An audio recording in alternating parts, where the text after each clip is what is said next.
Bonjour à toutes et à tous et merci pour ce nouveau numéro du Tour de la question. Vous le savez, à l'approche des fêtes de fin d'année et à l'approche du Black Friday, on vous conseille, on essaie de vous aiguiller vers le bon achat et essayer de vous donner aussi un maximum de conseils dans divers domaines. Alors on a parlé de télé, on a parlé de PC, bien évidemment, PC gaming, on a parlé d'objets connectés, enfin évidemment beaucoup de thématiques, même d'électroménager. Et pour cette émission, focus sur un compagnon que nous avons au quotidien sur nos oreilles. Eh bien, c'est l'audio, les casques audio, les trous wireless, etc. Comment choisir? Quelle est la tendance? Quelles sont les tendances en cette fin d'année 2024? On fait le point avec ce tour de la question spéciale. Merci d'être là.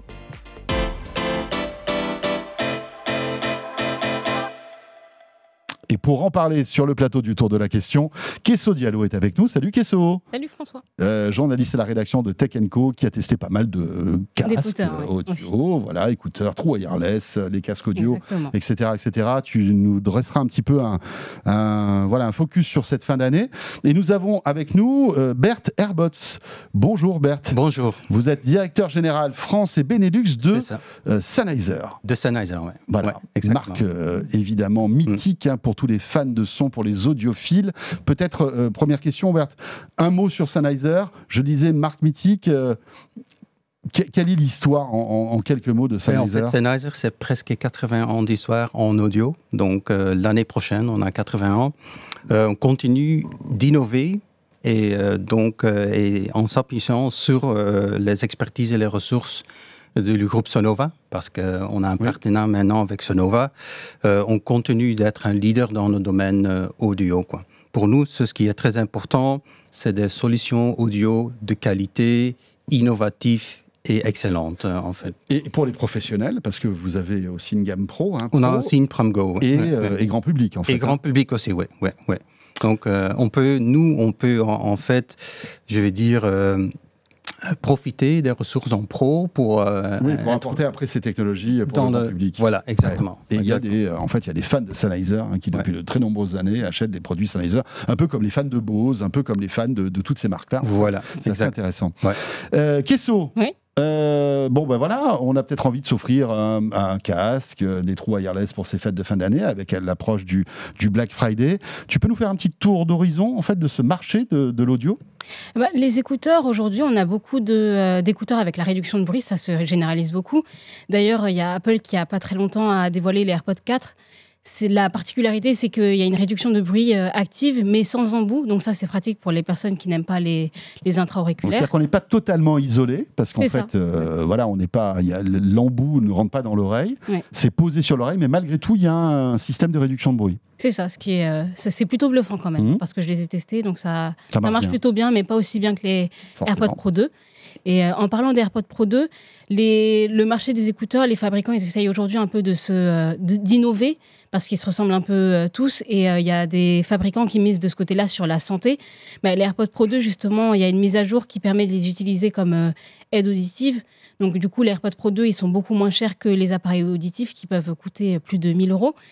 Et ça peut être assez pratique pour les personnes qui ne peuvent pas se permettre d'acheter des appareils auditifs. Tu peux même réaliser un test auditif avec pour savoir si tu as des problèmes d'audition. Mais après, de ce côté-là, côté santé, tu as aussi Sennheiser cette année qui a sorti les Momentum Sport. Là, c'est plutôt pour les sportifs. Ça permet de mesurer sa fréquence cardiaque ou sa température lors d'exercices. Donc ça, c'est pas mal aussi. On se rend compte, Berthe, que l'oreille, finalement, est un terrain de jeu pour les constructeurs d'appareils audio assez intéressant, parce que finalement, dans l'oreille, on a pas mal de constantes vitales qui peuvent être analysées. Fréquence cardiaque, température. On se souvient quand on était petit, et même encore aujourd'hui, on prend la température en mettant un capteur dans l'oreille. C'est intéressant. Et donc, c'est une brèche pour vous assez sympa de proposer de l'audio, mais aussi d'avoir des constantes vitales pour les utilisateurs. Oui, de plus en plus pour nous, c'est important en fait. Comme j'avais dit, on est dans le groupe de Sonova qui est un spécialiste en audition. Donc, c'est normal qu'on essaye aussi de développer des produits et des innovations dans ce domaine-là aussi, en fait. Donc, pour nous, c'est très important. Le premier pas, c'était les M-Sport. Donc, et dans le futur, on verra bien qu'est-ce qu'on peut encore proposer au marché, en fait. Ouais.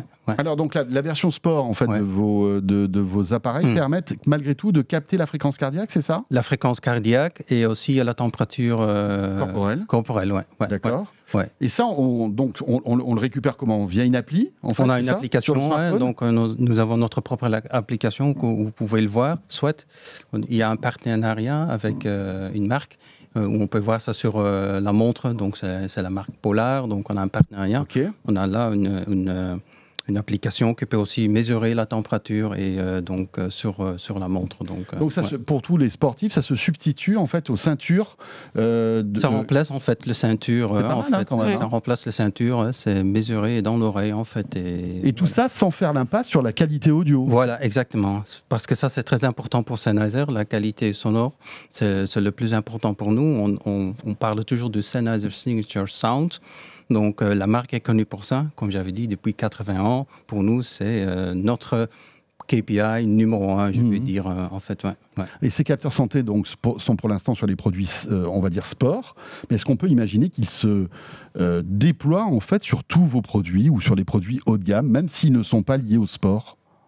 Ça peut, mais pour l'instant, on veut d'abord voir dans le domaine du sport, parce que là, on voit que l'utilisation ou l'application est plus, je veux dire un sportif. Oui, bien sûr, il a besoin de ces paramètres-là. Voilà, exactement, ouais. Donc, mais ça peut que dans le futur, on peut introduire cette application aussi sur des autres produits, ça c'est clair. Mais ça sera plutôt sur des oreillettes intra-oculaires, en fait. Ouais. Berthe, vous êtes venu avec 2 produits sur le plateau du Tour de la question. Les True Wireless, qui est un peu le produit, on va dire, star du moment. Hein. Voilà, exactement. C'est incontournable, le True Wireless. C'est dingue comme ce type de produit. On ne va pas se voler à la face, qui a été initié par Apple, et les AirPods, aujourd'hui a inondé le marché. Oui, certainement. Les True Wireless, maintenant, ça fait presque 55% du marché en casque. Donc, ça représente quand même un potentiel. Pour nous, c'est ce qu'on a avec, par exemple, nos modèles de phare, le Momentum True Wireless 4.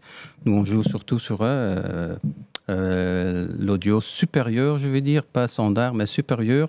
Mais aussi, on a intégré au mois de septembre le Auracast. Donc, c'est une nouvelle fonction, Auracast. Donc, une nouvelle application qu'on peut en fait utiliser pour écouter avec plusieurs personnes dans la même source, mais sur leur propre casque, ou sur des casques qui sont compatibles avec le Auracast, en fait. Donc, ça nous donne aussi des possibilités dans le futur pour tout ce qui est appareil auditif et des trucs comme ça, en fait. Alors, attendez, si je comprends bien, par exemple, j'écoute, j'ai une application de streaming audio, j'écoute ma musique et je veux faire partager ma musique à Kesso. Voilà. Si elle a un produit compatible avec Auracast, c'est ça. Elle va pouvoir se connecter, en fait, sur mon téléphone. Ouais, c'est ça. Et on peut être à plusieurs à écouter la même source musicale. C'est ça, oui. D'accord. Donc, diffuser la musique ou regarder un film ou une conférence, tout ça sera possible. Donc, à un groupe de personnes et chacun peut utiliser ça. Son propre casque. Berthe, il y a aussi 2 tendances qui sont intéressantes dans le monde de l'audio et qui sont souvent portées par les plateformes de streaming musical. C'est le Dolby Atmos et aussi la qualité lossless, qui est avec des fichiers de très haute qualité. Ce sont des sujets qui vous intéressent aussi, de la spatialisation du son et les sons de très haute qualité. Un des points forts sur notre MTW4, c'est le lossless audio, donc il est déjà adapté pour ça. Dolby Atmos, nous avons aussi une gamme de barres de son sur le nom de Sennheiser avec la technologie MBO.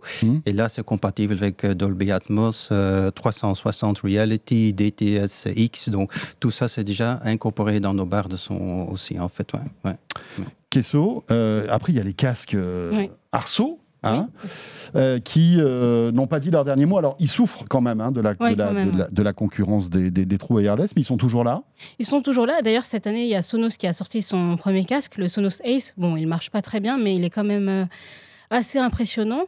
Il peut remplacer, si on a par exemple une barre de son Sonos et qu'on regarde un film à la maison, on peut très bien transférer le son vers le casque et avoir un home cinéma vraiment privé avec un casque. Donc ça, c'est quand même c'est quand même pas mal, mais il est quand même à 500 € le casque. Ouais, et c'est vrai que bon, Sonos, alors le casque en lui-même, pour l'avoir testé, est plutôt bon, hein, la qualité du son est bonne, l'isolation, enfin la réduction de bruit est impressionnante.